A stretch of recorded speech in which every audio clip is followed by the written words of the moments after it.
Welcome back to Pathfinders, a podcast series from RBC Capital Markets, where we explore the fast-moving world of biotech and pharma. I'm your host, Joe Coletti.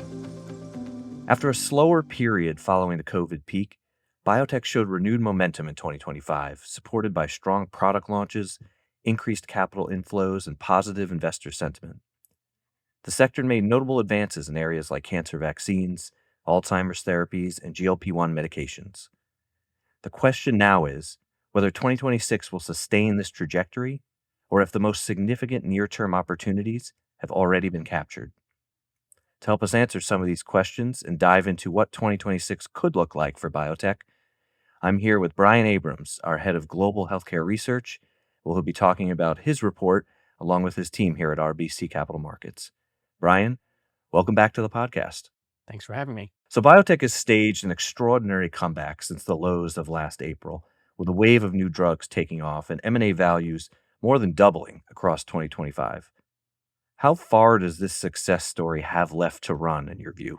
Well, it's indeed been a tremendous run for the biotech space, with the sector now up 80% from its April lows. And like you said, Joe, there's a lot of good reasons for this. Launches have been strong, capital inflows are spiking, interest rates are coming down, which always helps the space, particularly the unprofitable smaller caps. Drug pricing fears seem more manageable now, and M&A momentum looks poised to continue in the very near term. And additionally, our checks suggest that investor sentiment is remaining favorable. But we do think we're probably in the sixth inning of this rally now, as fundamental valuations have come up to levels that are generally a bit less compelling, regulatory volatility is likely to persist, and innovative areas are becoming more and more crowded. So while we still lean positively, we're probably a bit more balanced than some others out there. We do think intriguing opportunities still exist, but in 2026, investors are going to need to look a bit harder in order to find them. Brian, we know that swelling valuations can trigger unease about a potential bubble. Do you believe the sector remains undervalued today? And what are the main potential risks in your forecast? While things have gotten more expensive, we don't think we're in a bubble. The XBI, a key sector index, has seen levels of around the 120s before, back in 2020 and 2021, and in fact, it peaked around 175. And over the past 5 years, even after this recent rally, the space is still down 17% versus the S&P being up 80%. So I think that helps put it into some context. Let's turn to the macro environment for a second. Macroeconomic factors such as tariffs, inflation, and interest rates have proved to be less disruptive to the sector than many originally feared. Do you think this is likely to continue?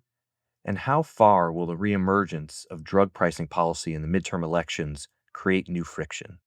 Drug pricing policy hasn't been nearly as bad as people feared. MFN, the most favored nation policy, that's by which drug makers are pushed to price their medicines equally in the US and overseas, is not likely to have a material near term impact on revenue, as a majority of companies now got through their deals around this with the administration. The recent round of Medicare drug discounting through the Inflation Reduction Act, or IRA, looked very manageable and probably isn't going to change net pricing at all that much. And tariffs shouldn't have a huge effect on biotechs, as cost of goods tend to be de minimis relative to other expenses like R&D, and many companies are further onshoring their manufacturing. That all said, we do expect relatively smaller spend drugs are going to start to get negotiated in the coming years. We're also still keeping watch on MAHA policies, including Medicaid changes stemming from One Big Beautiful Bill that could start to affect overall utilization next year. Some of the state initiatives around drug pricing have still been active in the background, so we're keeping an eye on those as well. And there's always the potential for some drug pricing rhetoric to pick up around the midterm elections. Your analysis continues to be positive on innovation in the sector. What are the most promising fields that you think will deliver breakthroughs this year? And what milestones should investors be looking for? Innovation is still the lifeblood of the group and something we remain really bullish about.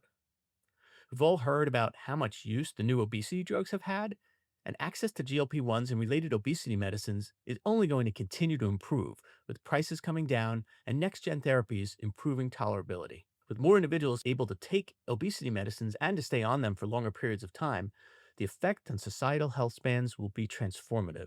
Diseases traditionally associated with metabolic dysfunction, whether it be heart disease or kidney disease or diabetes, may decline, paving the way for new treatments focused on other age related issues. And that's going to lead to a growing multi sector cascade of effects across food consumption, activity levels, purchasing patterns, productivity, and cultural societal trends.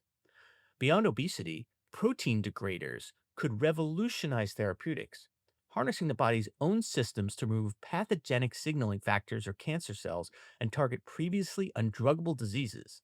And promising clinical evidence is already starting to emerge now. In the psychedelic space, we expect several pivotal study readouts are going to catalyze a sharp increase in interest, with the potential for long lasting remission of psychiatric illnesses after just one administration of these synthesized agents could completely change the way mental health disorders like depression, anxiety, and PTSD are viewed and managed.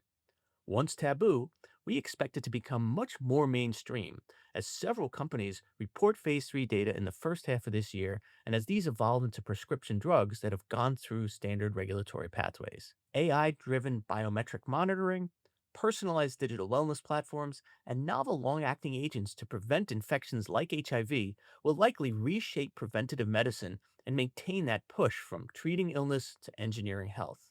And in vivo CAR T, multi-specific and combinatorial antibodies, and prime editing look poised to emerge as groundbreaking pharmaceutical innovations we're keeping a close watch on. Let's move to talk about the recent surge in the sector that's really seen a new class of small, mid cap biotechs experiencing not just growth, but transitioning to profit and really facing this year with a lot of optimism. Does that signal a potentially lasting shift in power and influence of big pharma in your mind?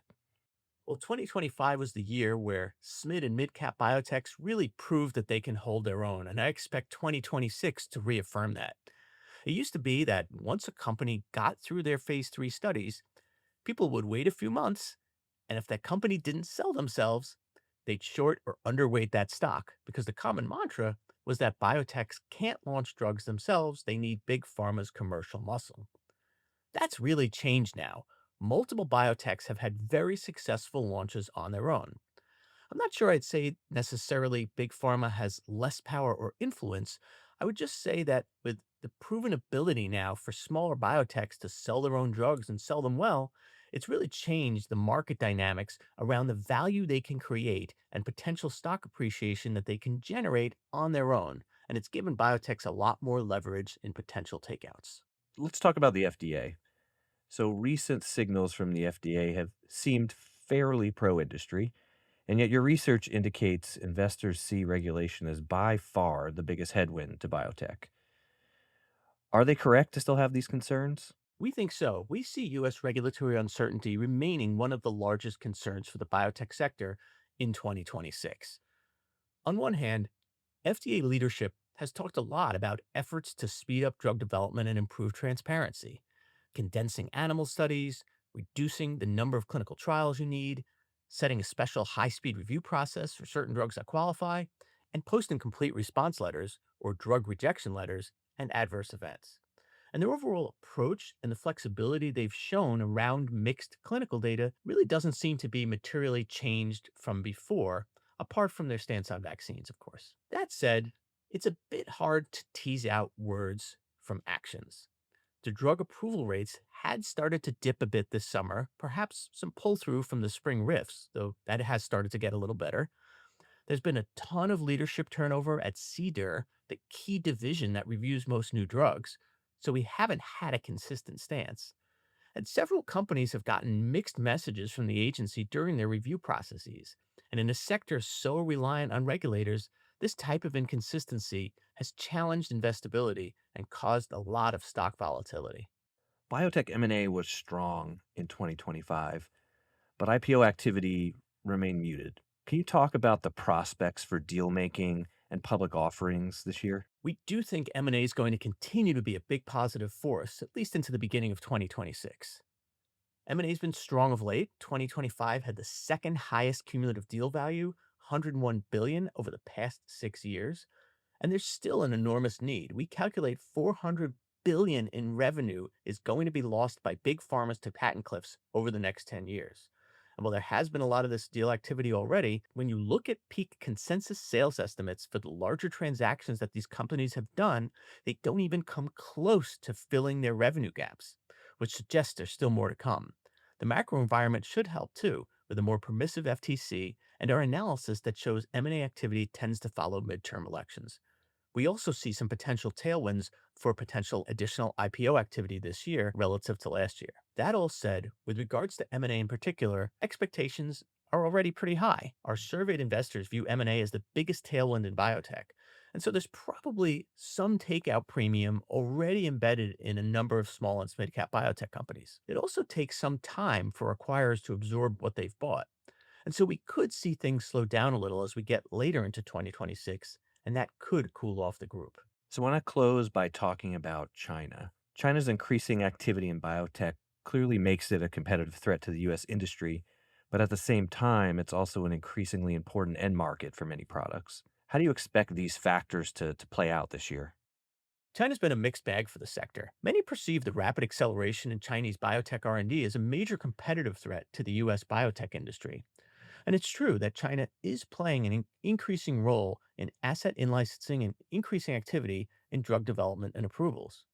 And there's a concern that the plethora of cheaper assets coming out of China is going to compete for deals and reduce the value of US developed assets, and that any acceleration in biology or target discovery or clinical development capabilities could be viewed as an existential threat to the US biotech space. But so far, Chinese biopharma industry has been mostly confined to early Me Too's and select spaces like cell therapy or antibody drug conjugates.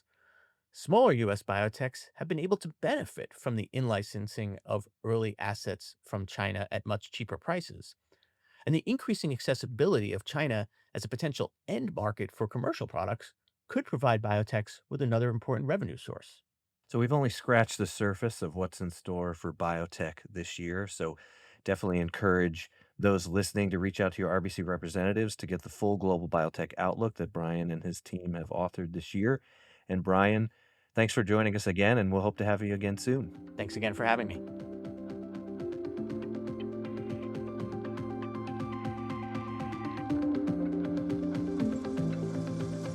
Thanks for listening to Pathfinders in Biopharma, brought to you by RBC Capital Markets.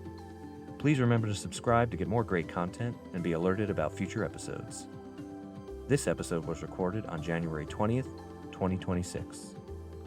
If you'd like to learn more or continue the conversation, please visit rbccm.com/biopharma. See you all next time. This content is based on information available at the time it was recorded and is for informational purposes only. It is not an offer to buy or sell or a solicitation, and no recommendations are implied. It is outside the scope of this communication to consider whether it is suitable for you and your financial objectives.